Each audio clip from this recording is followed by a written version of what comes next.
Assalamualaikum warahmatullahi wabarakatuh.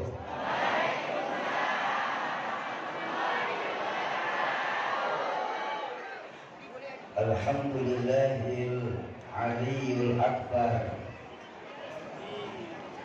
wa azizul ghaffar rabbul jannati wan nar. Wassalatu wassalamu ala sayyidina Muhammadin al-Mukhtar wa alihi al-athhar wa ashabihi al-akhyar, amma ba'du. Hadratul mukarramun, para alim ulama, para habaib, para masyayikh, para asatiz dan ustazah, para hujjaj, para sepuh dan peri sepuh di Desa Balai Karangan, wabil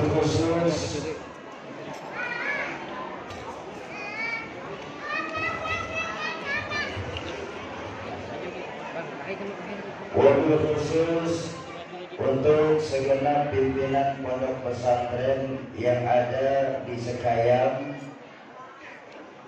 Ada Ketua Masjid Besar At-Taqwa Mukarram Ustaz Santoso, guru saya Mukarram Yai Ahmad Masruddin,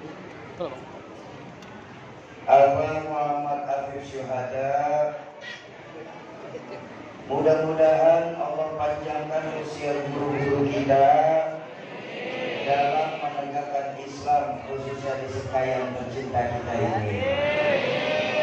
Yang saya hormati para tokoh-tokoh masyarakat, tokoh-tokoh kepemudaan, segenap aparatur pemerintah, baik sipil, TNI dan Polri, wabil khusus Bapak Camat Kecamatan Sekayam, Bapak Junaidi,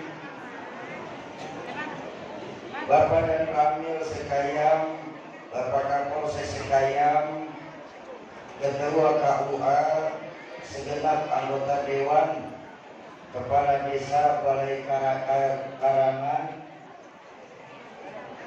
Bapak-bapak dan ibu-ibu, serta abang-abang saya TNI, para pahlawan penjaga keutuhan NKRI, para calon penghuni surganya Allah yang dicintai Allah Subhanahu wa Ta'ala. Ketua perjalanan kami dari komunitas Rio Indonesia Mengaji, Bang Henry, ada kawan-kawan sohibul wasilah kami, Bapak Yudawantoro dan Pak Kavi, Bang Eko dan Bang Dwi dari Bikers Peduli, abang-abang saya dari Bodyguard Ulama. Alhamdulillah, pada malam hari ini kita duduk dan berkumpul di Masjid Besar At-Taqwa dalam rangka memperingati Maulid baginda Nabi besar Muhammad sallallahu alaihi wasallam, sekaligus melakukan donasi wakaf 1 juta Al-Quran. Kenapa hal ini kami lakukan? Karena benar tadi yang diucapkan sama abang saya, bahwa memang akhir-akhir ini Indonesia sedang mengalami yang namanya darurat Al-Quran. Bahkan saya mempunyai seorang guru, sebentar kurang nyaman juga nih, agak turunin juga. Nah, udah kan? Biasa juga kan? Tadi kita beli mereka. Iya, ada terus.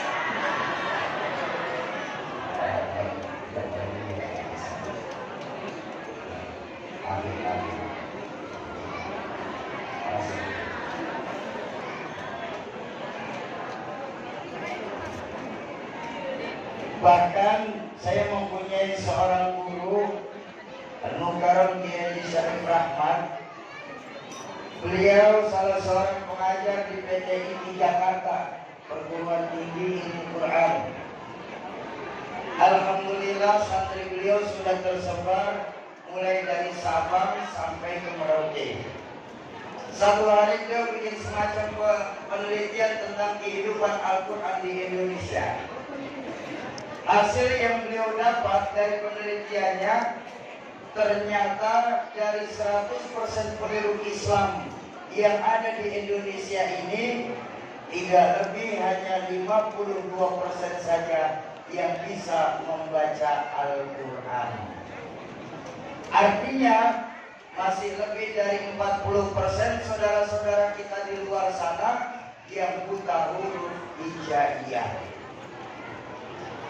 Dari 52% yang bisa membaca Al-Quran saja, mengecil lagi menjadi 30% saja yang mampu membaca Al-Quran secara tartil. Memangnya harus kita membaca Al-Quran secara tartil? Harus, Pak. Kok begitu? Karena dalam Al-Quran sendiri kita diperintahkan warattilil Qur'ana tartila. Baca Al-Quran itu secara tartil. Artinya tartil apa? Tepat tajwidnya, fasih makhrajul hurufnya. Kenapa diharuskan membaca secara tartil? Karena bahasa Arab sangat berbeda dengan bahasa-bahasa negara lain. Dalam bahasa Arab, kita salah pengucapan saja bisa mengakibatkan salah arti.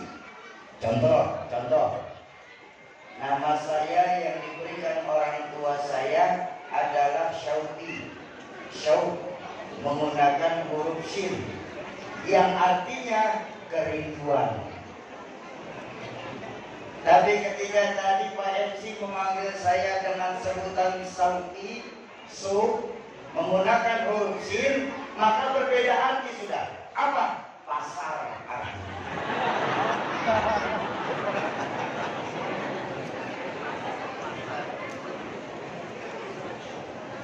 Pun ketika ada orang yang memanggil saya menggunakan Sauki, menggunakan huruf ra, maka berbeda lagi artinya menjadi duri.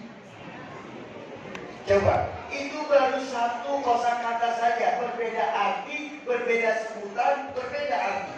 Apalagi kalau dalam Al-Quran kita tidak fasih membaca Al-Quran, saya khawatir akan merubah artinya itu sendiri. Tapi yang terjadi, kata guru saya, hanya 30% saja yang mampu membaca Al-Quran secara tartil. Nah, dari 30% penduduk Islam di Indonesia ini yang bisa membaca Al-Quran secara tartil, ternyata tidak lebih hanya 14% saja penduduk Islam di Indonesia ini, Bu, yang mampu menerjemahkan Al-Quran secara keilmuan, baik ilmu tafsir, ilmu hadis maupun ilmu alat. Buat para santri yang di pesantren tentu mafhum bahwa dalam ilmu alat itu sendiri masih terdiri dari beberapa cabang. Di antaranya ada nahwu, shoroh, mantik, bayan, dan balaghah. Kok begitu, Soki? Untuk mendalami Al-Quran saja menggunakan ilmu yang segitu padatnya, bukankah ada terjemahan saja? Jadi cukup kita mendalami Al-Quran dengan terjemahan.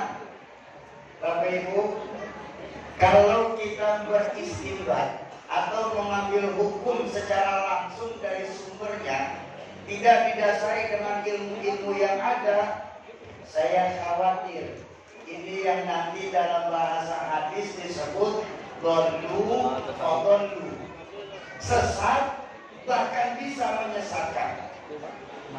Kok begitu, Sobi? Bisa sesat bahkan menyesatkan? Karena bahasa Al-Quran dan hadis adalah bahasa sastra yang paling tinggi yang pernah ada di dunia ini.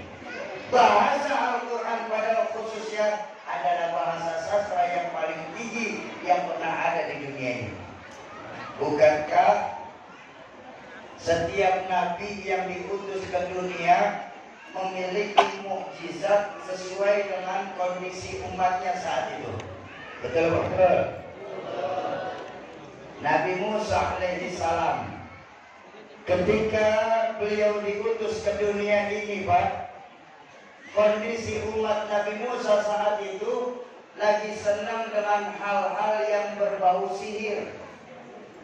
Makanya mukjizat terbesar yang diturunkan Allah kepada Nabi Musa berupa tongkat yang bisa berubah jadi ular. Betul? Nabi Isa, kenal Nabi Isa? Kenal di mana? Tahu, kenal di mana? Tahu.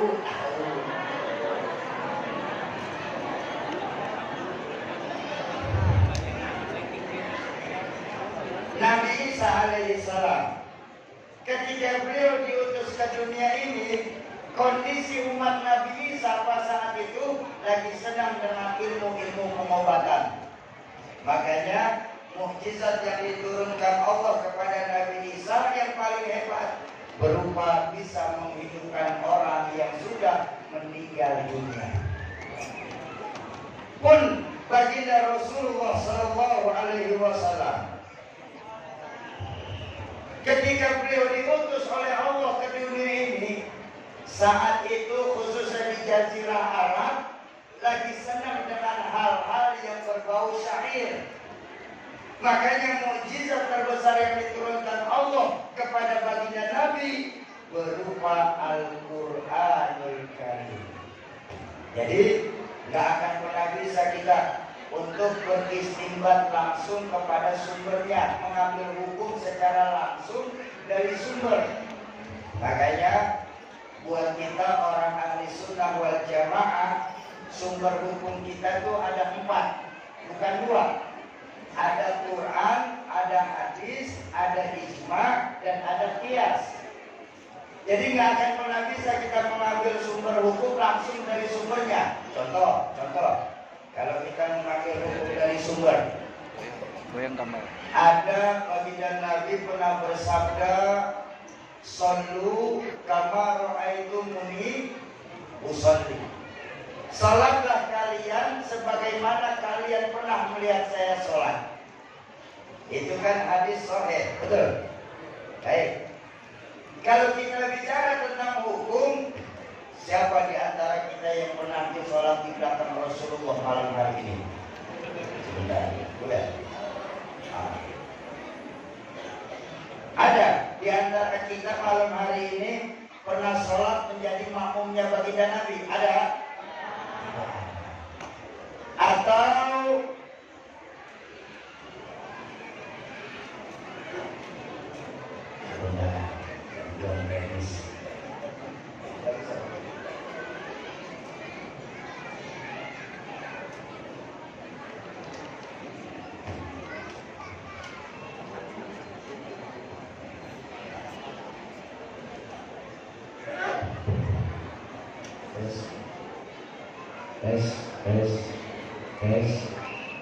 bahasa Indonesia sedikit, Pak.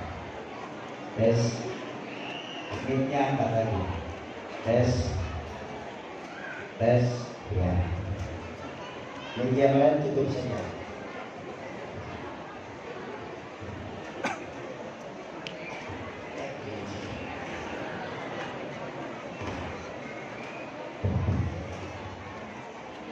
Bapak Ibu jemaah ma'asyiral muslimin dan muslimat, para calon penghuni surganya Allah yang dicintai Allah Subhanahu wa taala.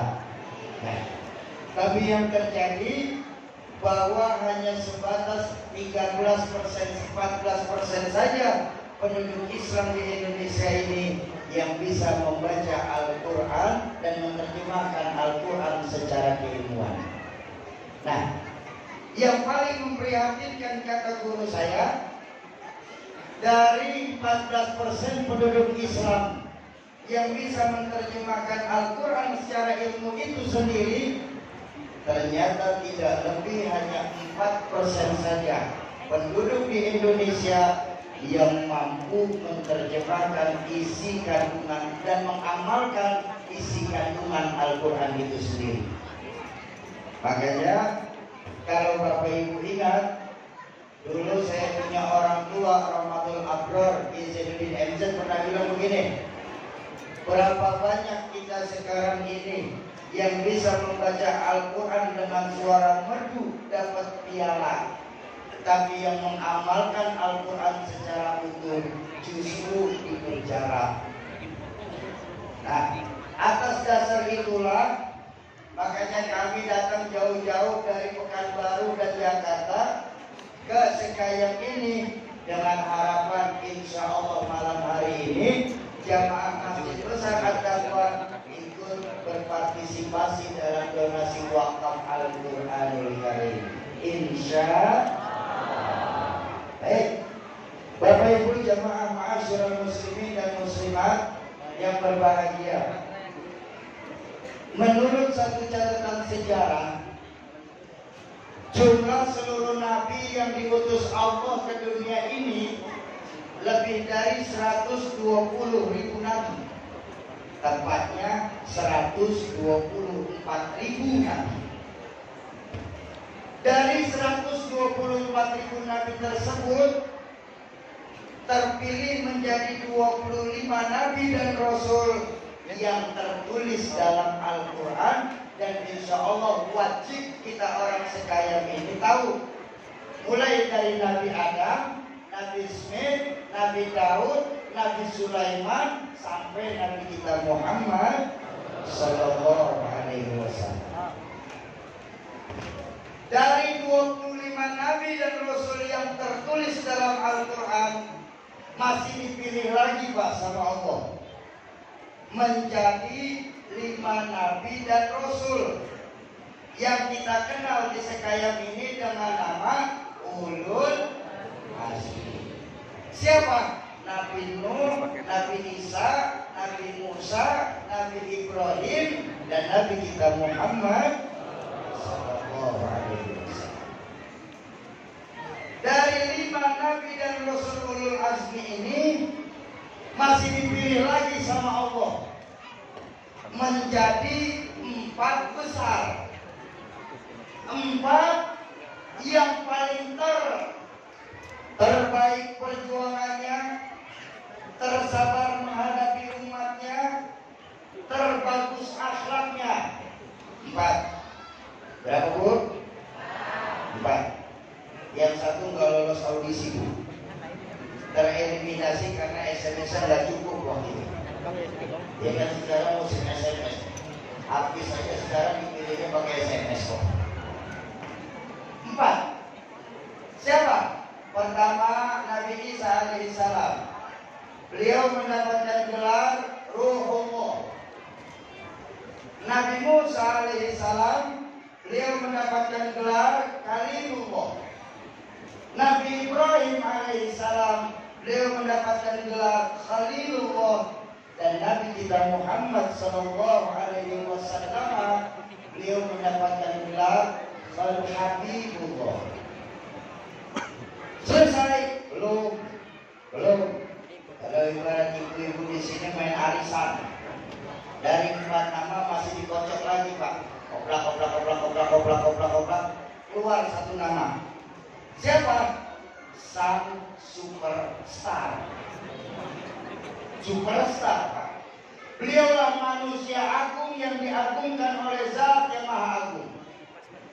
Beliaulah manusia mulia yang dimuliakan oleh Zat yang Maha Mulia. Beliaulah sang khatamul anbiya yang lagi kita peringatin maulidnya malam hari ini. Sayyidina wa maulana Muhammadin. Orang Sekayam ternyata pelit-pelit Bu.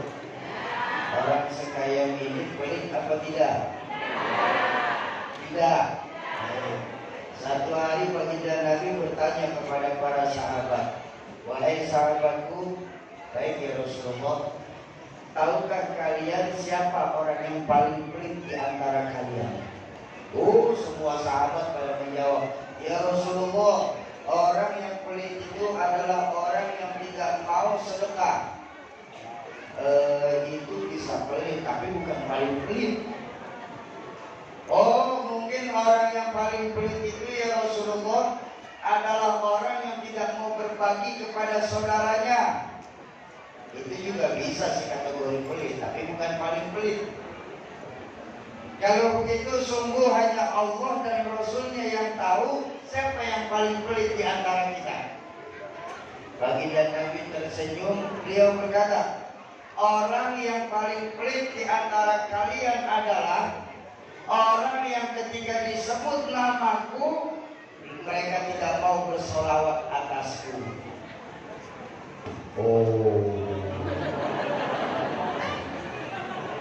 Jadi ternyata orang di sekalian ini pelit-pelit.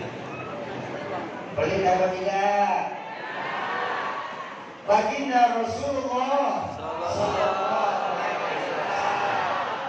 ini makna dari hadis beliau, ana khiyarun min khiyarin. Aku pilihan dari pilihan. Ayo kita lihat, kenapa si baginda Nabi menjadi manusia pilihan? Kita tengok dalam perjuangan awal-awal beliau berdakwah. 13 tahun beliau berdakwah di kota Mekah. Saat itu hanya untuk menanamkan nilai-nilai keimanan, meninggikan kalimat tauhid, la ilaha illallah Muhammadur Rasulullah. 13 tahun beliau berdakwah, dicaci maki, dilempari kotoran onta, sahabat-sahabat pada dibantai saat itu. 13 tahun beliau berdakwah hanya untuk menanamkan fondasi dengan harapan di mana-mana insya Allah kalau fondasi kuat bangunan aman. Betul? Fondasi rapuh bangunan akan runtuh. Fondasi miring bangunan pun bakal miring. Bangunan ini bagaimana fondasi? Kita orang hidup di dunia ini bagaimana imannya? Ya Bu, imannya nggak akan terlihat Pak, tapi gejala dari keimanan itu yang akan terlihat. Contoh, ini mic ada strumnya nih. Ada nggak strumnya? Ada nggak? Kelihatan? Kok bisa tahu Pak? Ada bunyinya. Strumnya memang nggak kelihatan, tapi gejala dari strum yang terlihat. Betul? Itu kipas di atas ada strumnya tuh. Ada nggak? Bentar. Ini lampu ada strumnya Soki. Nyala. Ya kalau begitu nggak perlu profesor turun tangan untuk menyelesaikan masalah ini. Anak-anak kita pun yang kecil tahu di mana-mana kalau ada strum, mic dicolok pasti bunyi. Betul? Kipas angin pasti muter, lampu pasti nyala kalau ada strum. Kalau begitu memang ceritanya, kalau memang punya iman, sujud yang benar, jangan di akhir waktu sholatnya. Betul? Kalau punya iman, sedekah yang berani, jangan cuma 2.000 ditaruh di at-taqwa, itu pun hari Jumat saja. Sudah sedekah 2.000, pengen masuk surga. Surga mana 2.000? Pelecehan sama surga, Pak. Baksonya 10.000 sekarang. Yang penting ikhlas. Yang penting ikhlas lagi dalam sedekah, ya betul. Sedekah memang yang penting ikhlas ya Bu ya. Soal banyaknya nomor 1. Benar Pak, saya kasih tahu Pak. Sedekah itu daripada kecil nggak ikhlas, lebih baik besar tapi ikhlas.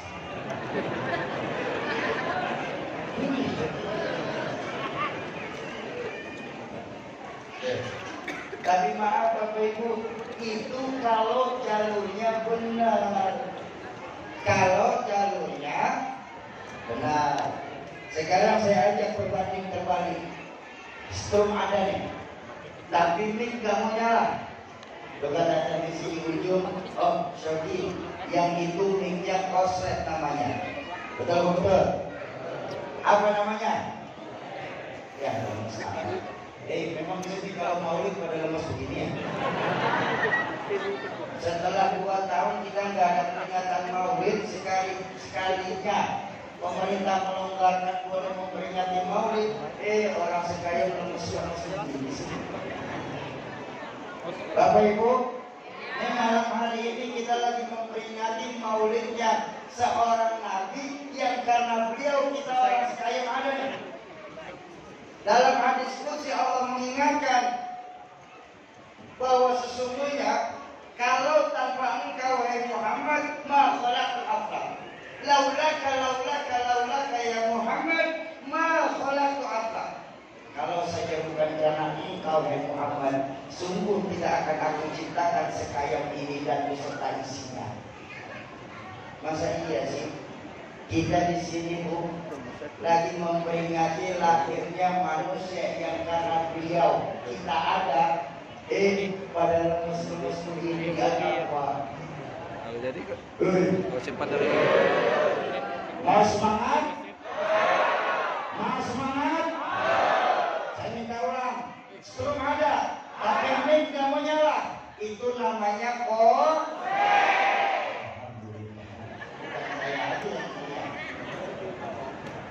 strom ada, kipas angin nggak memutar, kipasnya strom ada, lampu nggak nyala, lampunya ngaku beriman tapi nggak mau sujud, itu namanya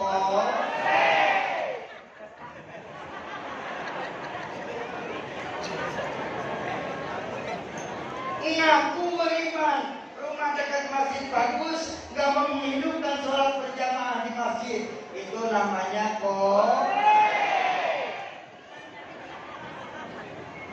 ngaku imannya paling besar, tapi di dekat rumah ada pondok pesantren, anaknya nggak mau dititipin di pondok pesantren, itu namanya Nah, udah jelas ya Pak. Yuk, malam hari ini di peringatan Maulid baginda Rasulullah SAW. Yang kosret kita beri dulu Pak. Supaya apa? Supaya desa kita jangan sampai kebakaran karena ada yang kosret. Betul? Setuju? Sudah, kalau setuju ya untuk pakai doa.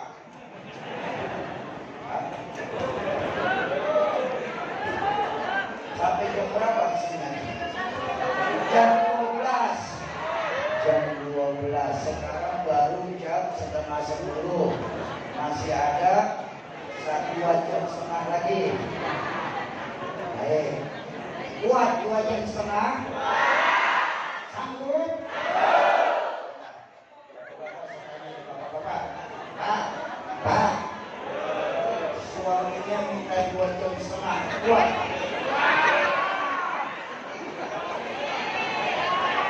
Ceramah, anak-anak pikirannya siapa?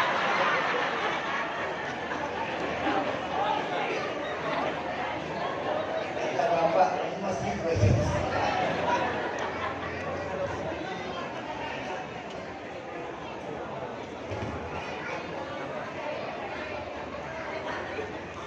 Lalu apa sih yang bisa kita contoh dari baginda Nabi?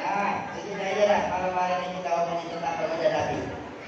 Pertama, yang bisa kita contoh baginda Nabi adalah karena beliau seorang manusia biasa Pak, sama kayak kita di sekalian ini Pak. Kalau ada ajaran agama manusia disuruh mencontoh manusia, ini kan ajaran yang paling masuk akal. Betul? Untung kita pakai sekalian ini tidak diperintahkan Allah untuk mencontoh malaikat. Ayo, bagaimana kita bisa contoh malaikat? Tidur tidak, makan tidak, minum tidak, sama duit gak butuh, sama perempuan gak peduli. Susah contohnya. Baginda Nabi seorang manusia biasa, sama kayak kita.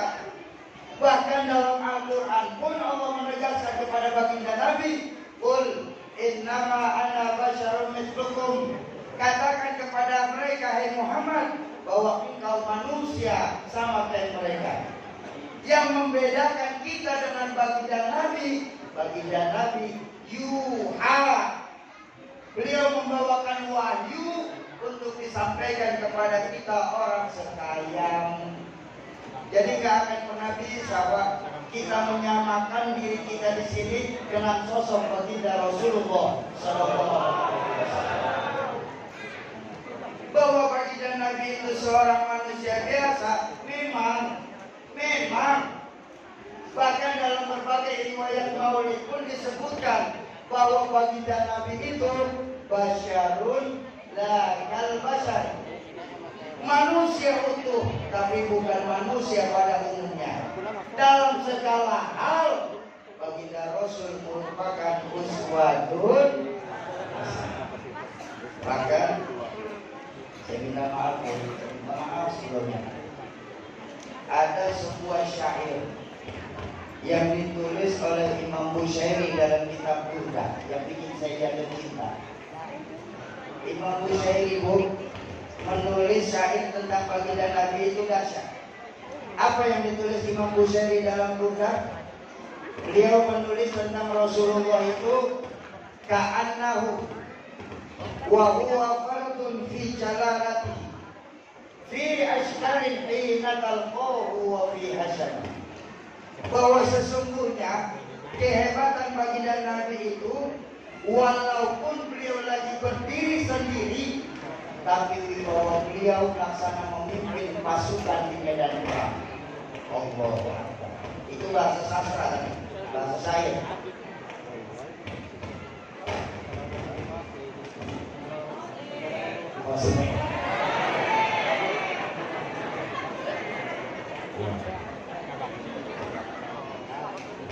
Itu bahasa saya tuh, bahasa saya.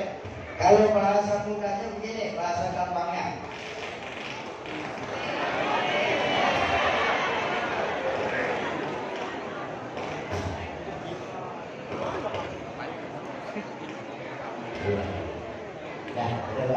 Lalu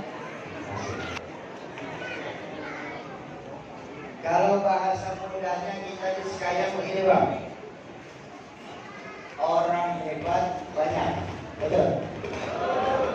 Tapi yang hebat di berbagai macam bidang secara bersamaan cuma baginda Rasulullah Sallallahu Alaihi Wasallam. Ayo kita tengok, Pak, baginda Nabi di masjid hebat apa tidak? Hebat apa tidak? Di pasar hebat apa tidak? Hebat. Di rumah hebat. Di medan perang hebat. Di mata musuh hebat. Di mata sahabat hebat. Di mata orang tua hebat. Di mata anak-anak hebat. Di mata istri. Allahumma shalli ala sayyidina Muhammad. Tidak ada seorang manusia pun di dunia ini yang hebat di berbagai macam bidang secara bersamaan kecuali baginda Rasulullah Sallallahu Alaihi Wasallam. Ya, saya percaya bahwa orang laki-laki di sebahagian ini orang hebat banyak. Orang laki-laki yang hebat banyak Pak di tempat kita. Tapi pakai tempat. Pakai tempat gimana Sofi? Contoh di kantor, insya Allah orang laki-laki di sini mah hebat, betul? Sekantor orang bisa dimarah-marahin. Tapi di kantor, begitu pulang ke rumah dikeplak centong sama istrinya dia marah. Dia tak hebat di mata istri. Dan yang lebih dahsyat apa dari baginda Nabi? Dalam segala hal apa yang nggak bisa kita contoh dari baginda Nabi? Betul? Oke, saya polisi dan tentara Sofi. Baginda Nabi memimpin tentara di medan perang.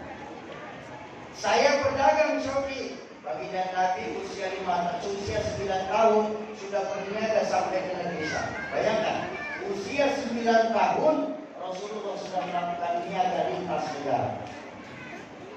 Saya guru, Rasulullah pun ngajar, wa innama bu'istu mu'alliman. Sungguh aku diutus sebagai guru, ya guru bangsa, ya guru bahasa, ya guru agama.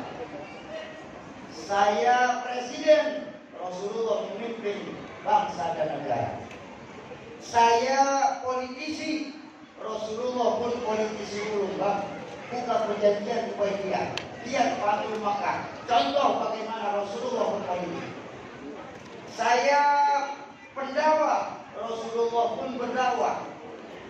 Saya santri, Rasulullah pun masih mengaji. Siapa guru baginda Nabi? Malaikat Jibril alaihissalam. Saya kepala rumah tangga, baginda Nabi punya anak istri. Ayo, bagian mana yang nggak bisa kita contoh dari baginda Nabi? Betul. Dalam segala hal, baginda Nabi merupakan uswatun hasanah. Bahkan maaf sekali, maaf sebelumnya. Nabi-nabi sebelum baginda Nabi ada saja Pak kekurangannya. Baginda Nabi sosok yang komplit dan kompleks. Nabi-nabi sebelum beliau ada saja kekurangannya. Contoh Nabi Isa alaihissalam. Nabi Isa itu untuk berkasih sayang kepada sesama manusia, Nabi Isa bisa kita jadikan contoh, Pak. Kenapa? Karena ajaran Nabi Isa itu dahsyat berkasih sayang kepada sesama manusia.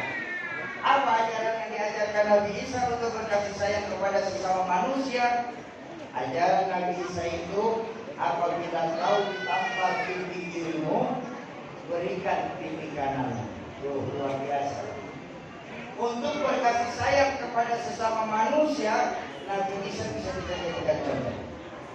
Tapi maaf Bapak Ibu, bagaimana membangun mahligai rumah tangga yang sakinah, mawaddah, warahmah, Nabi Isa gak akan pernah bisa jadi contoh. Betul? Kok begitu Saudi? Karena Nabi Isa belum sempat menikah.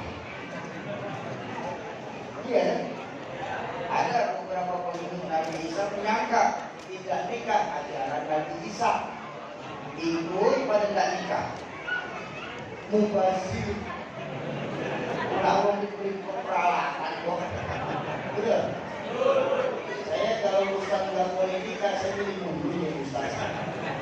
Ini fitrah, kebutuhan kita sebagai manusia. Kenapa? Saya bilang manusia itu sosok yang komplit dan kompleks. Selain diberikan akal, kita juga disinikan dikasih nafsu. Betul? Akal untuk berpikir, nafsu untuk berkembang biak. Jadi kita semua wajib, bahkan dalam hadis baginda Nabi, perbanyaklah keturunan kalian, karena sesungguhnya dari banyaknya umat Islam itu yang bisa membuat saya bangga di hadapan Allah nanti di yaumil mahsyar.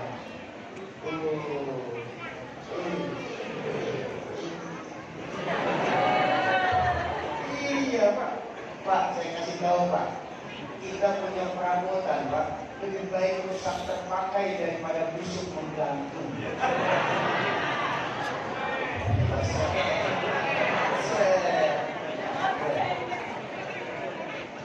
Bapak Ibu jemaah ma'asyiral muslimin dan muslimat, para calon penghuni surganya Allah yang dicintai Allah Subhanahu wa taala. Dalam artian manusia biasa, dalam artian manusia biasa nih. Pakai contoh saja, pakai contoh. Mudah-mudahan lebih gampang dipahami. Kita manusia biasa nih di sini nih. Perlu tidur apa enggak? Tidur apa tidak? Baginda Nabi namanya manusia biasa, beliau pun butuh tidur Bu. Tapi maaf Pak, tidur Nabi tidur mata saja, hatinya nggak pernah tidur. Kenapa? Tidur Nabi. Tidur kita tidur pules. Kalau udah tidur lupa waktu, subuh jam 6 pagi. Ada yang kayak begitu?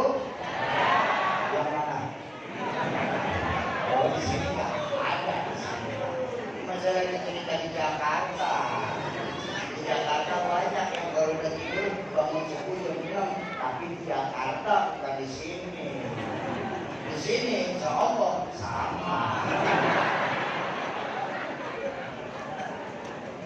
Nah, ini loh kalimat yang dalam bahasa Maulid disebut basyarun lakal basyar. Manusia utuh, tapi bukan manusia pada umumnya. Contoh lagi. Kita manusia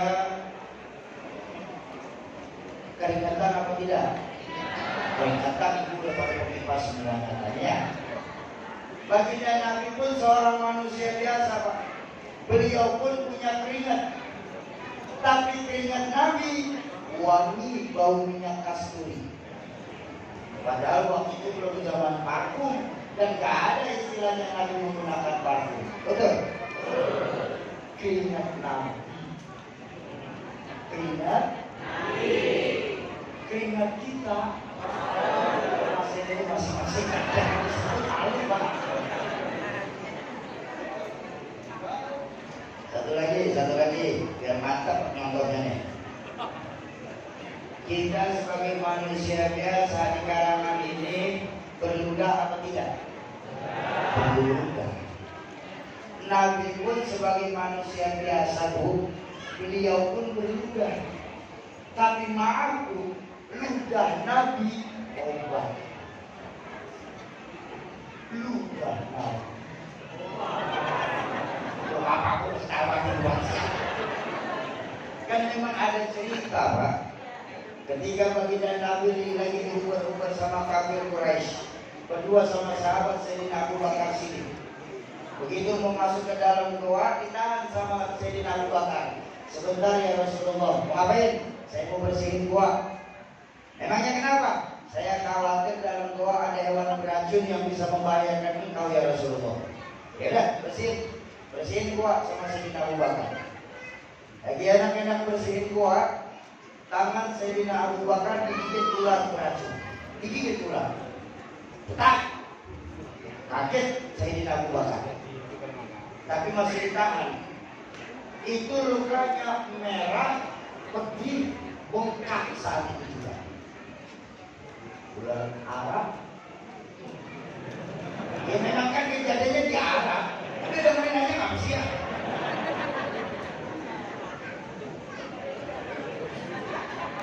Ditahan sama Sayyidina Abu Bakar. Sudah selesai ya Rasulullah, silakan masuk. Masuk berdua ke dalam. Rupanya lama-lama Sayyidina Abu Bakar nggak kuat juga nahan sakitnya. Bahkan dalam riwayat tertulis sampai menetes air mata Sayyidina Abu Bakar jatuh mengenai pipi baginda Nabi, Pak, yang saat itu sedang tertidur di paha Sayyidina Abu Bakar. Ketetesan air mata, Nabi kaget. Beliau bangun bertanya kepada Sayyidina Abu Bakar, "Ya Abu Bakar?" "Labbaik ya Rasulullah." "Ma baluka ya Abu Bakar?" "Kamu kenapa Abu Bakar?" "Enggak apa-apa Nabi." "Yakin?" "Iya." "Sedih meninggalkan keluar dari Mekah?" "Enggak." "Berat untuk pindah hijrah ke Madinah?" "Enggak." "Oh, mungkin lagi kepikiran dengan kekayaan yang kau puluhan tahun kau cari, kau taruh di kota Mekah?" "Enggak, Nabi, enggak, swear."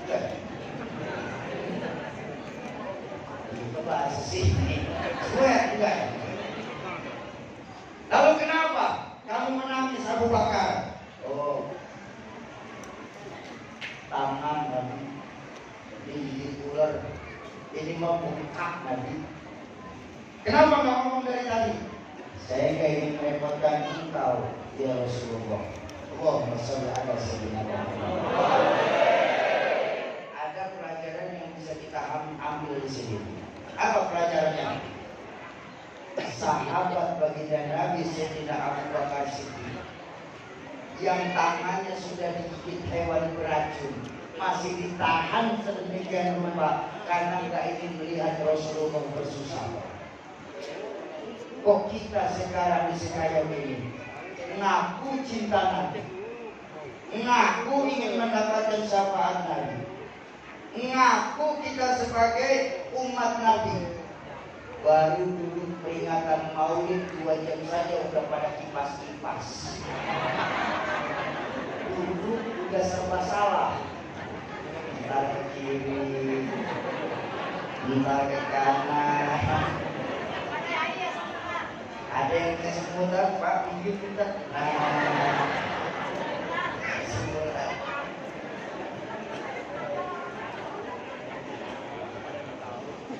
Mendengarkan jawaban Sayyidina Abu Bakar, Rasulullah tersenyum. Beliau berkata, nyusahin apa si Abu Bakar? Gak ada nyusahnya. Sini tangannya. Diambil tangannya bersama Nabi. Nabi cuma baca bismillah saja. Bismillahirrahmanirrahim. Diludahin tangan Sayyidina Abu Bakar.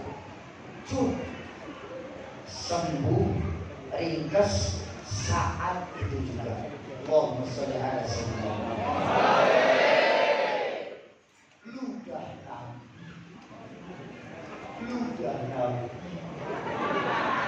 Ludah kita makin bongkar.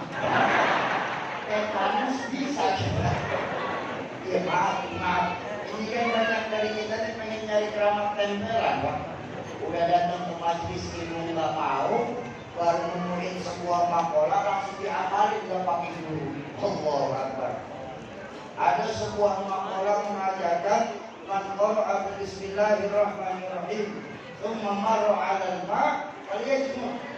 Siapa saja yang bisa baca bismillahirrahmanirrahim kemudian dia lewat di atas air, waktu air.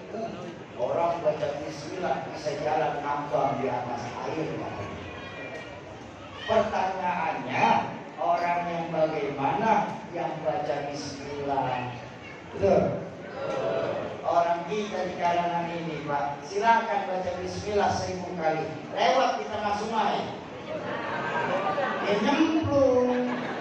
Bacaan bersama, Pak. Bobot yang beda. Betul. Ada lagi teman saya. Ini rada-rada lucu juga nanya.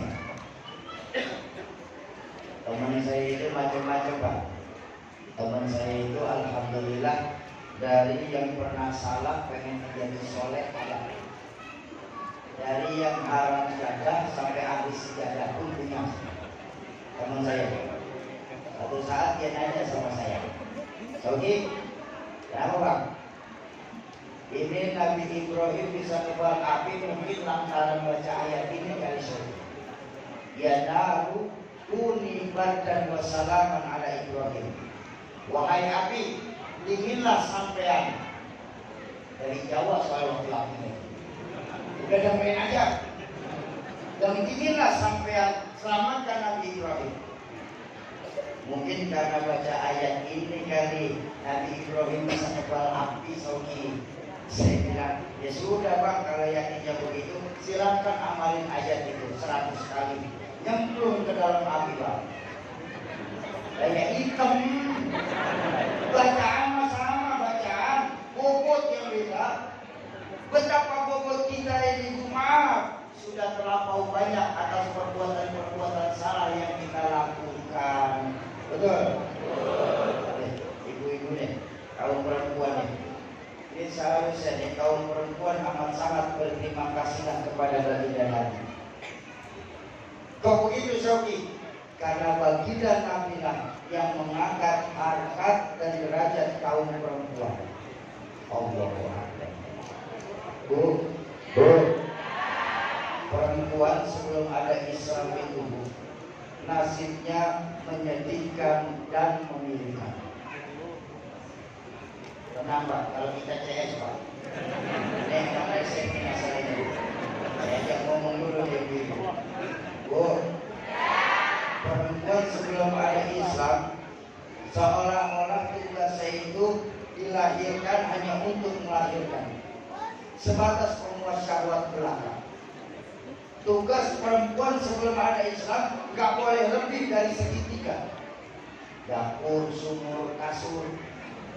Kasur, sumur, dapur. Dapur, kasur, sumur, muter di situ saja. Sudah gitu perempuan sebelum ada Islam harganya murah.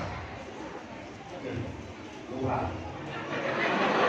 Sebelum ada Sebelum Islam, ayo, nggak percaya, kita pun kasih jalan. Nggak usah sampai ke luar negeri. Di Indonesia, Bu, raja-raja Nusantara kita sebelum ada Islam berapa kalau ngumpulin selir sehari? 10, 20, 40, 100. Apa boleh saat itu perempuan protes?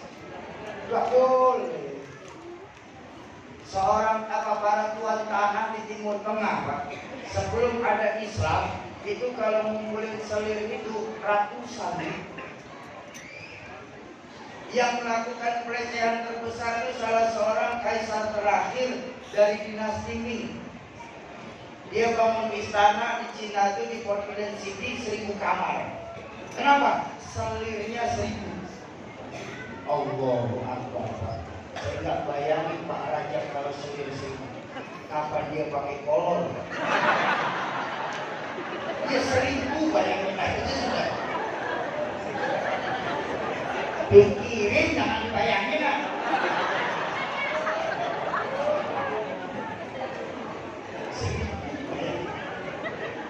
Tapi tengok Bu, ketika baginda Nabi hadir ke dunia ini, baginda Nabi terenyuh lihat nasib perempuan saat itu.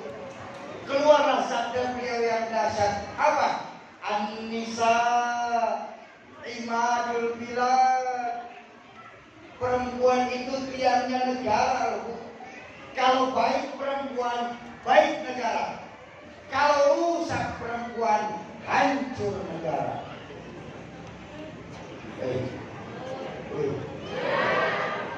Iya. Iya semuanya, Pak. Iya. Kalau rusak perempuan, hancur negara. Maka perempuan bisa setara dengan bidadari. Amin. Amin. Tapi kebanyakan perempuan lu nggak percaya? Ayo kita baca sejarah. Ya. Kita baca sejarah. Ketika Isra dan Mi'raj, saat Mi'raj, baginda Nabi dikasih kesempatan sama Allah diperlihatkan surga dan neraka. Betul.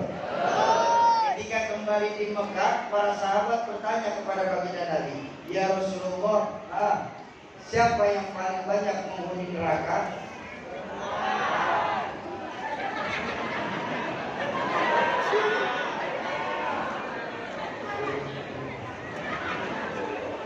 Orang lakinya bagaimana? Ya nggak sedikit. Kalau saya ngangkat perempuan terus, Pak, diusir pulang dari dekat, tanggung jawab. Kaget para sahabat.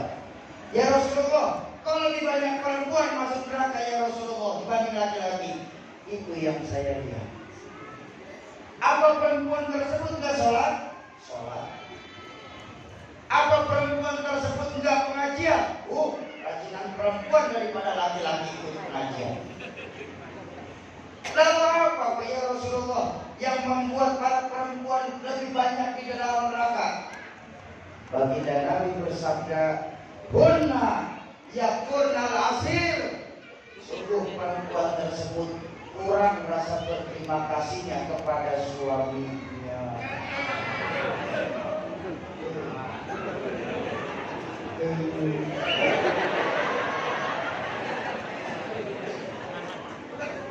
Makanya benar ini maaf ya, ini karena banyak ibu-ibu juga deh.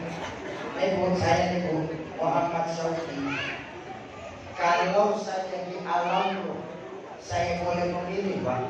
Kalau di alam saya boleh milih saat itu, ayo pulang, lebih kalau lahir ke dunia menjadi laki-laki apa jadi perempuan? Saya pilih jadi perempuan dibandingkan jadi laki-laki sekarang. Kok begitu? Betapa Allah juga sangat cinta kepada kaum perempuan. Pak, kita orang laki, Pak, untuk meraih surganya Allah modalnya harus banyak. Kita orang laki untuk meraih surganya Allah modalnya harus banyak. Perempuan nggak perlu banyak-banyak modalnya, Pak. Beda sama kita orang laki. Cukup 4 perempuan yang untuk meraih surganya Allah. Mau tahu? Perempuan untuk meraih meraih surganya Allah menurut baginda Nabi, idza shollat khamsaha wa shauma syahraha wa hafizat farjaha wa ta'at zawjaha fadkhulul jannah min ayyil bab. Seorang perempuan dengerin. Mudah-mudahan di sini insyaallah ada semuanya. Yang apabila mereka sholat 5 waktu. Saya tanya, ibu-ibu sholat 5 waktu apa enggak? Satu sudah terbawa. Alhamdulillah. Dan perempuan tersebut wasauma syahraha, berpuasa di bulan Ramadan. Ibu-ibu puasa Ramadan? Dua sudah. Alhamdulillah. Dan perempuan tersebut wahafizat farjaha, menutup auratnya. Ibu-ibu pada menutup aurat? Iya sudah Pak, Masya Allah. Benar kan saya bilang? Insya Allah perempuan di sini ini ahli surga semua. Kita belum apa-apa loh Pak. Ini ibu-ibu sudah 3 mulai. Allah. Dan yang keempat, perempuan tersebut wa ta'at zawjaha, dan mereka taat sama suaminya. Taat atau tidak?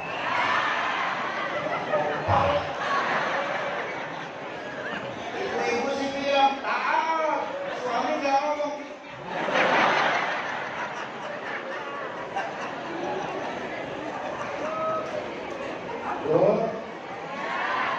Taat sama suami itu hukumnya wajib selama tidak untuk bermaksiat kepada Allah. Bahkan saking sayangnya Allah dengan kaum perempuan, Pak. Ini yang luar biasa Allah. Allah titipkan satu buah alam dalam tubuh perempuan. Allah Akbar. Alam rahim. Kita orang lagi nggak punya, cuma perempuan doang yang punya. Ini loh bukti bahwa Allah dan Nabi sangat sayang kepada kaum perempuan. Ya Bu, pantas Pak. Ketika baginda Nabi ditanya oleh para sahabat, ya Rasulullah, siapa orang yang paling harus saya taati? Ibu. Kemudian siapa lagi ya Rasulullah? Ibu. Setelah itu siapa lagi ya Rasulullah? Kemudian bapakku. Ini karena alam rahim, Pak. Alam rahim. Bayangkan, kita kalah hitungan orang laki. Ibu 3 kali disebut, kita orang laki berapa kali? 1. Ibu 3, bapak 1 bapak.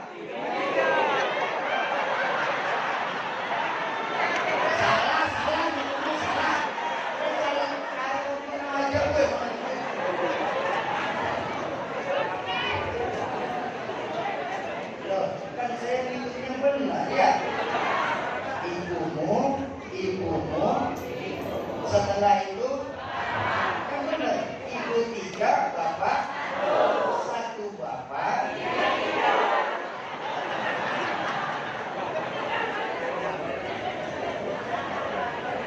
Ini bapak-bapak nyari untung aja. Enggak Pak, enggak. Saya tanya lagi sama ibu. Bu, jujur sama saya ya. Oh jujur. Boleh suaminya nikah lagi?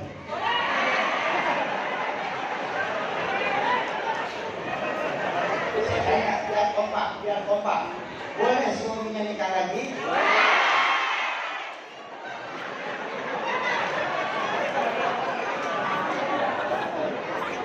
Bu, ibu-ibu yang bilang suaminya nggak boleh nikah lagi, itu ibu-ibu yang tidak memikirkan nasib sesamanya. Saya lebih benar. Dua kali saya ketemu sama ibu bupati, ngobrol banyak sama beliau. Kata ibu bupati menjelaskan bahwa jumlah penduduk Indonesia saat ini, jumlah penduduk di kabupaten kita sekarang ini lebih banyak perempuan dibandingkan laki-laki. Itu kata bupati sendiri. Gak usahlah angka yang sebenarnya, angka mudah aja dia gampang itunya. Ada perempuan 3.000, ada laki-laki 1.000. 1 nikah lawan 1. Kan kelebihan perempuan 2.000. Terus yang 2000 mau disuruh nikah sama tuyul. Jadi daripada mubazir,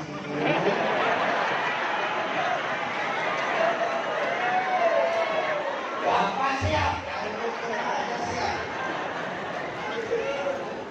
Tapi insya Allah ibu-ibu di sini ahli surga semua. Bapak Ibu jemaah ma'asyiral muslimin dan muslimat, para calon penghuni surganya Allah yang dicintai Allah Subhanahu wa taala.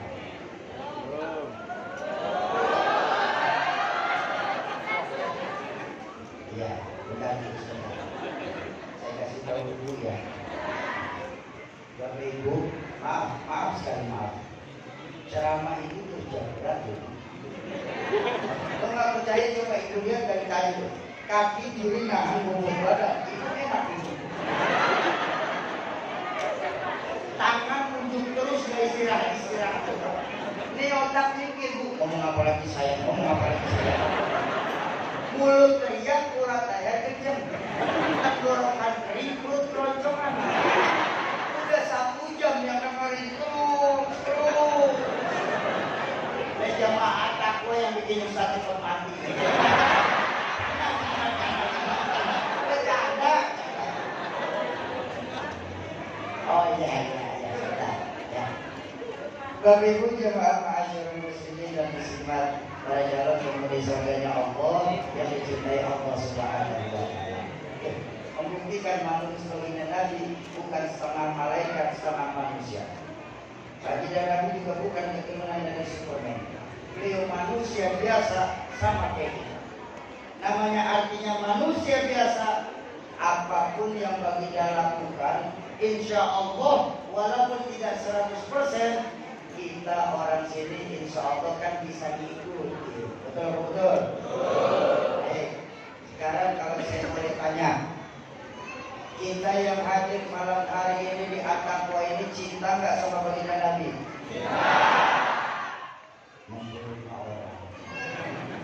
Ini kan lebih dari 65. Cinta nggak sama baginda Nabi? Tempat yang Bapak Ibu duduk saat ini, nanti di yaumil akhir akan bersaksi bahwa kita semua hadir cinta sama baginda Nabi. Amin. Cuma yang saya mau bilang apa? Orang cinta nggak bisa bilang sembarang cinta. Orang cinta harus diiringi dengan tanda-tanda. Ada berapa tanda orang bercinta? Minimal 2. Pertama, orang cinta biasanya banyak ibu. Betul. Ibu-ibu nih, kalau dulu lagi masih pacaran, yang diomongin pasti langsung pacarnya terus. Mas Baijo lagi jatuh cinta sama Batu Pinang. Pasti yang diucapin Batu Pinang terus. Tidur aja masih niko kan. Kenapa? Cinta. Orang cinta pasti banyak nyebut. Betul? Kan tadi Bapak Ibu semua yang bilang cinta sama Nabi. Seharusnya banyak dong nyebut baginda Nabi. Bagaimana cara menyebut baginda Nabi? Memperbanyak. Berapa kali Shoki? Berapa kali yang kita mampu Pak? 10 silakan, 100 mantap, 1000 hebat, 10.000 dahsyat. Cuma diarahkan sekarang yang 1000 atau 10.000 Pak. Ya, anggap tengah-tengah. Cepet. Sanggup? Insya Allah. 100 pun nggak perlu tes. Dicicil boleh. Emang kerudung majelis aja bisa dicicil. Ini ya, sholawat boleh dicicil. Habis subuh 20, Isya selesai 100. Betul? Atau kalau mau langsung 100 lebih bagus. Soki, sholawat kan banyak Soki. Terus yang mana kira-kira yang bagus yang harus saya baca? Semua sholawat bagus Pak. Gak ada sholawat yang bid'ah. Aduh, ini kan dikit-dikit bid'ah. Ini haram, maulid gak boleh, kasih tahlil dilarang. Gengin Fatihah terus kagak nyampe. Terus sampai disamperin sama saudara-saudara saya. Tanya sama saya, Soki Sofi, apa bang? Memangnya lu dibacain Fatihah pahalanya nyampe? Saya bilang ya Allah bang, ini 2021 masih ngomongin lu baca Fatihah masih nyampe apa kagak aja sih. Sudah jawab Sofi. Mau tahu jawaban saya? Ya, nyampe. Apa dalilnya? Abang tadi minta jawaban, sekarang minta dalil. Yang benar yang mana nih? Udah, mana dalilnya Sofi? Dalilnya? Ya, dalilnya sampai sekarang turun tak nyampe-nyampe. Pulang-pulang. Kan berarti pahalanya nyampe. Jangankan cuma Fatihah, Pak. Kita kirim surat saja salah alamat pasti balik lagi itu surat. Oh nggak bisa begitu Sofi. Bukankah agama itu berdiri di atas dalil? Oh bang, kalau saya keluarin dalil, abang pun akan menimpa dalil saya dengan dalil abang. Akhirnya nanti kita jadi perang dalil. Udah sekarang begini saja lah, nggak usah pakai ribet-ribet pakai dalil-dalil lah. Kalau abang nggak percaya, abang mati saja duluan. Nanti saya kirimin Fatihah. Kalau nggak nyampe, balik kasih tahu saya. Nggak mau. Ini kan sekarang begitu, Pak. Mereka dengan santainya bilang bahwa maulid itu bid'ah. Nabi nggak mencontohkan maulid. Kata siapa Nabi nggak mencontohkan? Apa buktinya Sofi? Itu setiap hari Senin Nabi puasa. Betul? Apa tujuan Nabi puasa hari Senin? Puasa hari lahir. Makanya buat orang Jawa itu ada istilah puasa utom. Mempuasai hari lahir atas syukur kepada Allah kita sudah keluar ke dunia ini. Boleh itu Pak sunnah Pak. Bahkan Bapak hari Sabtu mempuasai hari lahir Bapak hari Sabtu puasa sunnah. Puasa sunnah jatuhnya itu. Silakan. Ini sekarang ini enggak. Maulid bid'ah, Yasin Tawil, Arab. Efeknya malam Jumat kesepi masjid cuma suruh kita sekarang yang Yasin Tawil. Betul? Saya bilang nggak bisa begitu bang. Bahwa semua itu tentu ada ikhtilaf. Makanya ketika kita bertemu ikhtilaf, maka yang terbaik kembalikan lagi kepada Quran. Betul? Apa yang Quran ajarkan kepada kita? Lana a'maluna walakum a'malukum. Jadi pesan saya malam hari ini, yang senang maulid bagus, terusin. Nabi senang. Bagaimana kita bisa kenal sama sosok baginda Nabi kalau kita tidak pernah datang di peringatan maulidnya? Betul? Yang nggak senang maulid juga sudah diam-diam saja, ya. Jangan pakai bilang maulid haram. Yang mabuk masih banyak, ngapain yang maulid dilarang-larang?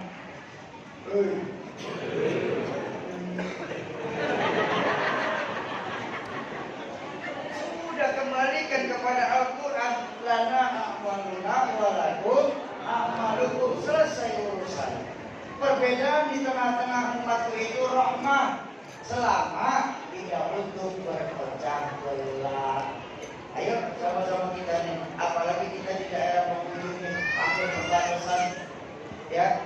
Ayo sama-sama kita umat Islam di sini saling asih.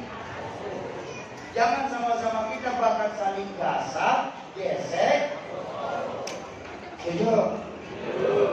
Makanya saya bangga, alhamdulillah sudah kurang lebih hampir 15 tahun terakhir ikhtilaf kunut dan tidak kunut sudah tidak ada lagi di tempat kita. Alhamdulillah. Kalau dulu kan sempat ramai di masjid kita juga. Masing-masing di sini. Yang sebelah sini pakai kunut, yang sebelah sana nggak kunut, tak kurang. Betul. Sampai orang tua saya pun sempat ngalamin kayak begitu, ditanya, Zainuddin, ya, itu orang yang pakai kunut sama nggak pakai kunut yang sama, dua-duanya sah kata orang tua saya. Loh, kok gitu? Iya, yang pakai kunut sah, yang nggak pakai kunut sah. Kalau dua-duanya sah, terus yang nggak sah yang nggak sholat subuh. Betul kan? Makanya kita bangga, alhamdulillah sekarang ikhtilaf sudah tidak ada. Amin. Kenapa? Karena sudah jarang yang sholat subuh di masjid.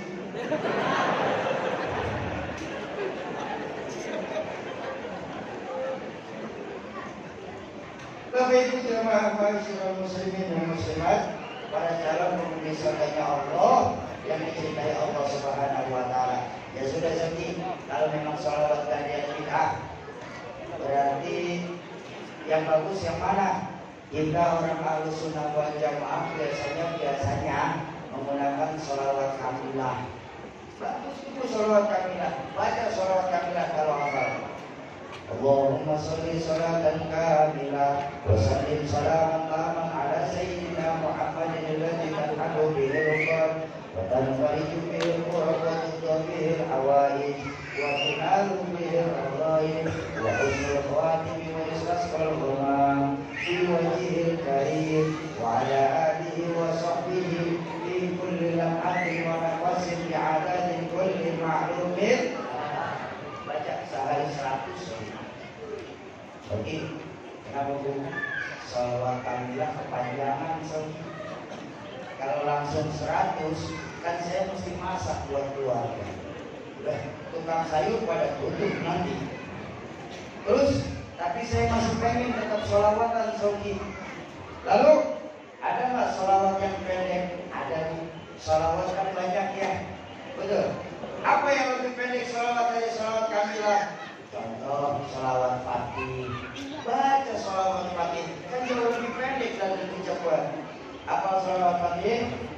Allahumma sholli ala sayyidina Muhammadin al-Fatih lima ughliqa wal khatim lima sabaq nasiril haqqi bil haqq wal hadi ila siratikal mustaqim wa ala alihi wa sahbihi haqqa qadrihi wa miqdarihi al-azim.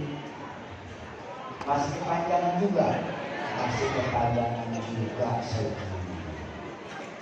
Tapi kita masih mau di sini bersolawatan. Ada nggak yang pendek lagi? Ada Bu, solawat banyak. Betul. Apa yang paling pendek? Solawat anak PAUD, anak TK.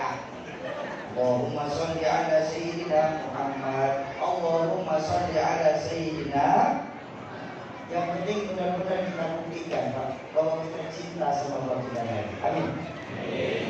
Bahkan sholawat itu Bu, sholawat itu serius silahkan, santai sambil dinyanyiin, boleh gak sholawat dilakuin?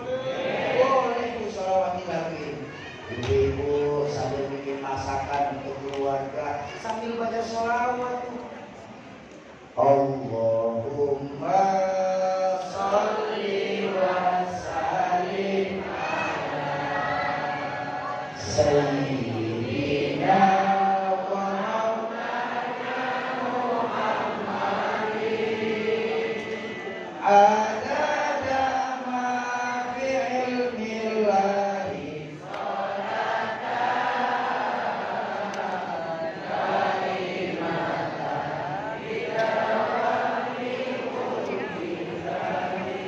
alhamdulillah, senang juga sudah. Ya aus. Nah itu ingin kering. Apalagi saya pria. Bisa benar aus. Dengar itu yang belakang tuh ngomongin. Sauki pintar ya. Kenapa? Ya aus kita seperti suruh sholawat. Bapak Ibu jemaah masyarakat muslimin dan muslimat yang berbahagia, ini yang pertama. Orang cinta biasanya banyak hidup. Yang kedua, orang cinta itu biasanya nyontoh. Ini adik-adik saya yang laki. Selesai nonton film Superman, mereka pasti pengen jadi Superman. Anduk diikat di leher, jalan tangan ke atas, terbang ke mana-mana.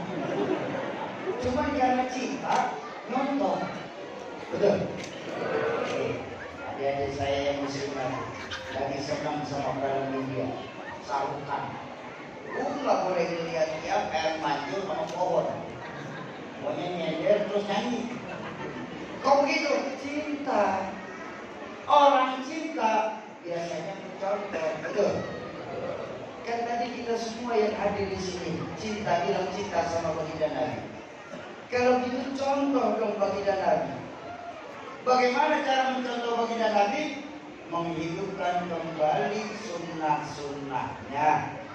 Bahkan dalam menghidupkan sunnah pun harus melalui yang diajarkan guru-guru kita yang sangat keguruannya mutawatir sambung menyambung sampai kepada baginda Rasulullah Sallallahu Alaihi Wasallam. Bahkan yang hebat itu, ini maaf sekali.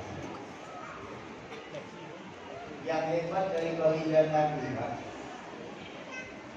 Kalau saya boleh berkhayal, maaf sekali. Kalau saya boleh berkhayal, seandainya Bu, baginda Nabi masih ada di tengah-tengah kita ini, saya yakin yang namanya COVID tidak akan ada. Yang namanya banjir itu di hulu gak bakal ada. Yang namanya gunung meletus gak akan pernah ada. Kenapa? Karena memang baginda Nabi rahmatan lil alamin. Wa maka Allahu liyu'adzibahum wa anta fihi. Sungguh Allah tidak akan menurunkan bencana hai Muhammad selama engkau masih ada di tengah-tengah mereka. Baginda Nabi jadi jaminan langsung dari Allah. Betul?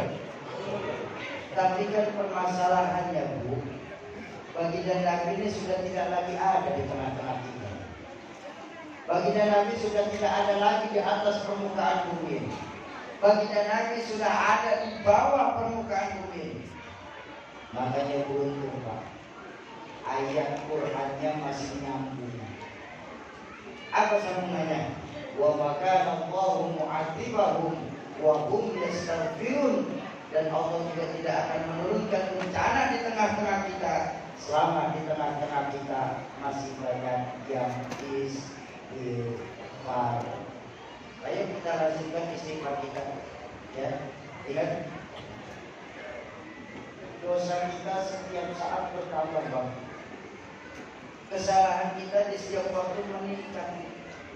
Ayo kita biasakan, kita lazimkan istighfar kita. Istighfar, selain istighfar dan sholawat saya diajarkan sama guru, selain memperpanjang usia, menambah rezeki, yang paling dahsyat apa? Mengangkat bala dan wabah yang ada di dunia ini.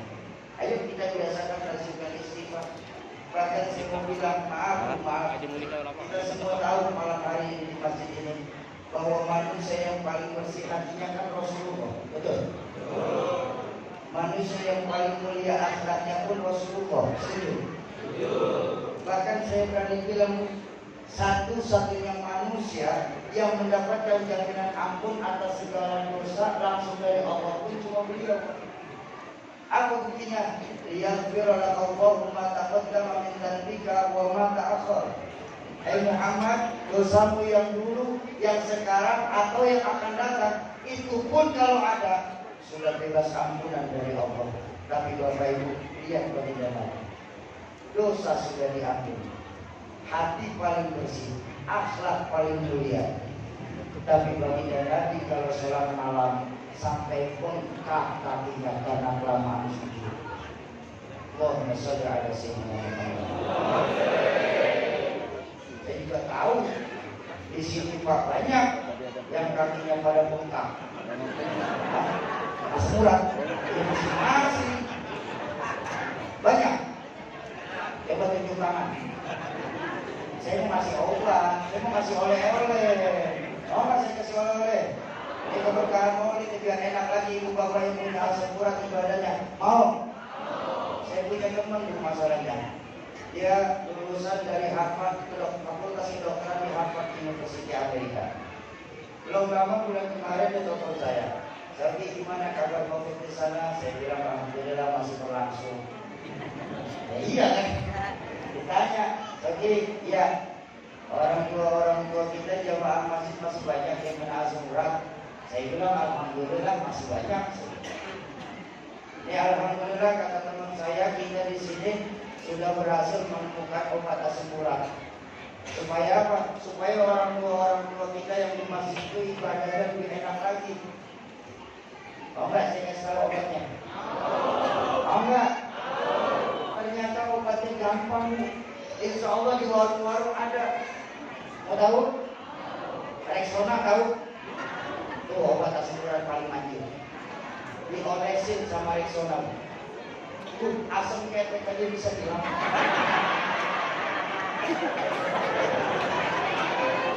Beneran ini Pak. Ayo dah, asam ketek bisa hilang apalagi asam urat.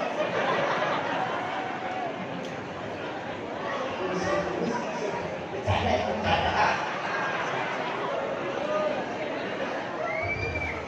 Kayak seperti itu.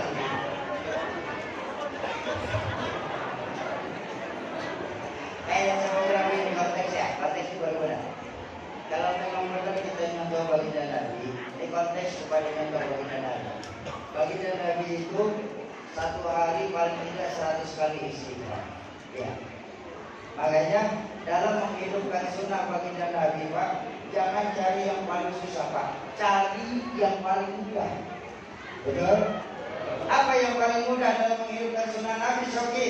Saya diajarkan sama guru saya, yang paling mudah sunnah Nabi itu dalam hal ibadah itu qobliyah ba'diyah. Kenapa paling mudah? Karena menurut guru saya berbarengin sama wajib. Nah ini hitungannya hampir mudah. Qobliyah subuh 2, qobliyah zuhur 2, ba'diyah zuhur 4, qobliyah asar 4, qobliyah maghrib 2, ba'diyah maghrib 4, qobliyah isya 4, ba'diyah isya 4. Jadi susah hafalnya 2, 4, 4, 2. Kan kalau gitu kan gimana? Terus kalau dipukul rata 2 semua boleh? Boleh. 2 semua ba'diyah qobliyah. Enggak apa-apa, Bang. Yang penting kita buktikan kalau kita cinta sama baginda Nabi. Jadi, apalagi Pak? Alhamdulillah kita di sini jamaah at-taqwa rutinlah insya Allah sholat qobliyah ba'diyah. Amin. Terus kami masih merasa kurang, Sofi. Kalau gitu tambahin apa? Qiyamul lail. Di sepertiga malam tuh Pak nanti bangun sholat tahajud. Ya Bu? Bu? Suami ibu kan sering bangun tengah malam kan? Ngapain?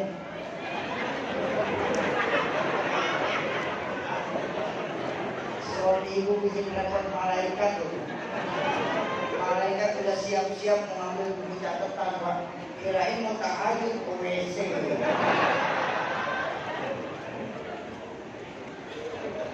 Oke, ya Bu.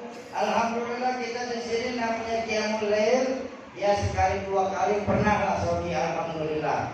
Tapi masih kurang. Tambah lagi kalau begitu. Apa? Sholat sunnah duha. Sholat sunnah duha diajarkan sama baginda Nabi. Sebaik-baiknya sholat sunnah duha itu 12 rakaat. Ketika sudah punya pasangan, kerjasama Bu. Suami 6, istri 6. Boleh. Betul. Sholat duha pernah juga, Sobi. Tambah lagi apa? Sholat sunnah tahiyatul masjid. Tahiyatul masjid pernah, Sobi. Tambah lagi apa? Sholat sunnah wudu. Sholat sunnah wudu pernah, Sobi. Tambah lagi sholat sunnah taubat. Sholat sunnah taubat sudah, Sobi. Tinggalin lagi sholat sunnah hajat. Sholat sunnah hajat pernah, Sobi. Tambah lagi sholat sunnah awwabin, atau sholat qawaimul fawaid, atau sholat bayar utang. Kalau bayar utang pada senang-senangnya. Kapan, Sobi, sholat bayar utang itu dilakukan? Sholat sunnah awwabin dilakukan itu ada waktunya, Bu. Waktunya itu pas sholat sunnah awwabin setiap malam Jumat habis maghrib sampai menjelang isya, 4 rakaat 1 salam. Imam Ali karramallahu wajhahu pernah mengajarkan orang yang menghidupkan sholat sunnah awwabin sekali sholatnya laksana dia sholat selama 200 tahun. Orang mana sekarang yang hidup 200 tahun Pak, melakukan sholat terus menerus. Makanya jumhur ulama mengajarkan sholat sunnah awabin sama dengan sholat sunnah qawaidul fawaid, sholat bayar hutang. Tujuannya apa? Tujuannya terutama buat ibu bapak yang sudah sepuh, mengkodok sholat-sholat kita yang lagi kecil ketinggalan. Itu dalam pengertian menghidupkan sunnah, menambahkan lagi. Bahkan maaf, banyak dari saya pernah, banyak teman-teman saya bertanya, Soki, kok kamu ngomongin syafaat, memang bentuk syafaat seperti apa sih Soki?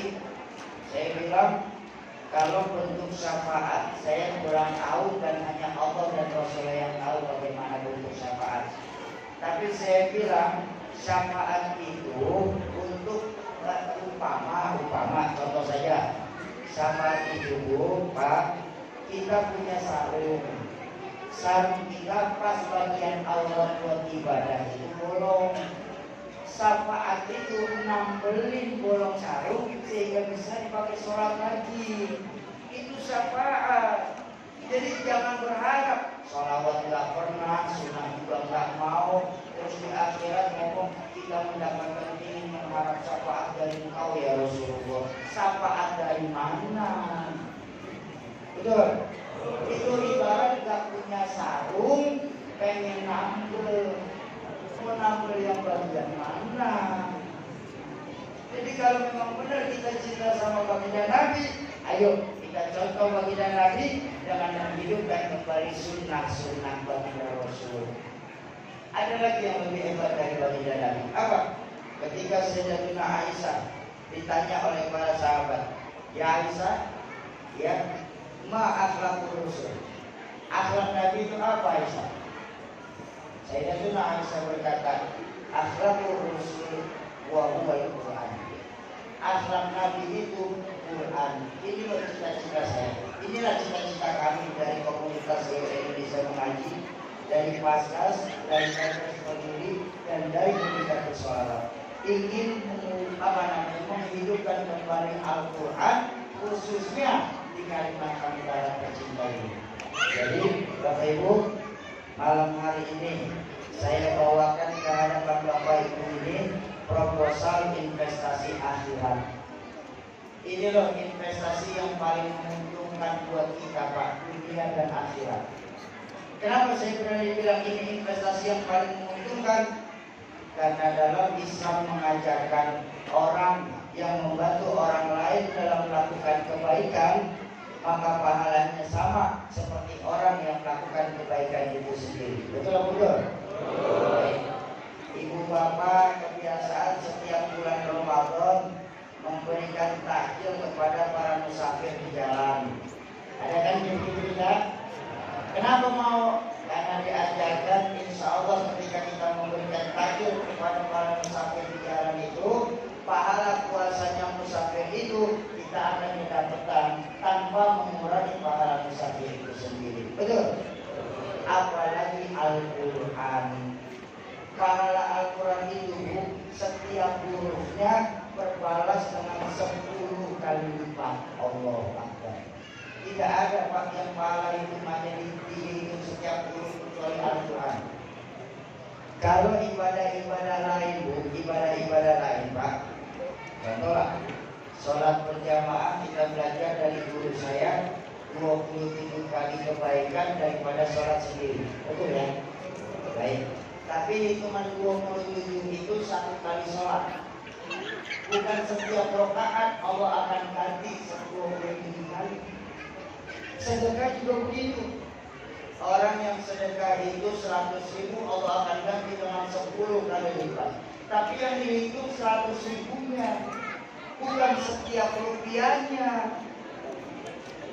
Ketika Al-Quran setiap hurufnya berbalas 10 kali lipat. Bahkan ditegaskan dalam hadis baginda Nabi, laisa alif lam mim harfun. Alif lam mim dalam Al-Quran itu bukan satu huruf, akan tetapi alif satu huruf, lam satu huruf, mim satu huruf. Bayangkan Bapak Ibu, berapa banyak investasi akhirat kita nanti. Yang ketiga, Al-Quran yang kita baca itu akan dibaca, yang kita wakafkan itu akan dibaca oleh para penghafal-penghafal Al-Quran, oleh para santri-santri pondok pesantren. Yang buat saya pribadi, jangankan mereka membaca surah dalam Al-Quran, baru mulai saja membaca Al-Quran dengan Al-Quran yang saya wakafkan, Bismillahirrahmanirrahim. Sudah ada berapa huruf di situ? 19 huruf. 19 kali 10 berapa? 190. Paling tidak dalam Al-Quran yang surah yang menggunakan bismillah 113 surah. Itu baru bismillahnya. Apalagi ketika Al-Quran kita justru dibuat media untuk menghafal Al-Quran, tentu akan jauh lebih baik lagi buat kita. Jadi ayo malam hari ini saya ingin ajak Bapak Ibu untuk investasi akhirat. Kenapa saya bilang investasi akhirat lagi? Karena memang ada 3 perkara nanti yang di hari kiamat berhak memberikan syafaat. Pertama, tentu syafaat dari baginda Rasulullah SAW. Tapi kan tadi saya bilang, untuk mendapatkan syafaat baginda Nabi, yang paling ringan itu adalah memperbanyak sholawat. Jadi tinggal kita hitung saja sholawat kita. Kalau sehari sholawat kita 100 kali, bacain sama guru-guru kita. Ada yang 1000, ada yang 5000, ada yang 10.000, ada yang 15.000. Kita di sini cuma 100. Berarti kita harus mencari alternatif kedua kalau soal syafaat baginda Nabi yang bisa didapat. Apa syafaat yang kedua? Kita mempunyai anak yang menghafal Al-Quran 30 juz, 114 surah, 6.600 ayat lebih. Memangnya orang yang membaca Al-Quran bisa memberikan syafaat, Soki? Bisa.